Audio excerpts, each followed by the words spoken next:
Y'all, there's food at home. We're making chicken pot pie. Add your pie crust to a pie dish. I know y'all ain't think I was gonna make it from scratch. Ain't nobody got time for that. This is an easy, simple meal. Saute some onions until they're translucent. Add some flour and cook that down. I added homemade chicken broth, whisk until smooth, heavy cream because I want a creamy pie. Season with salt, pepper, paprika, Cajun seasoning, garlic powder, and Italian seasoning. But you can use whatever you want.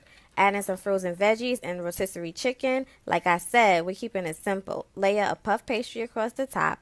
Cut across in the center so it could breathe. Cover with egg wash so it can turn golden brown and bake. Perfectly crispy, creamy inside, delicious. Follow and share for more recipes.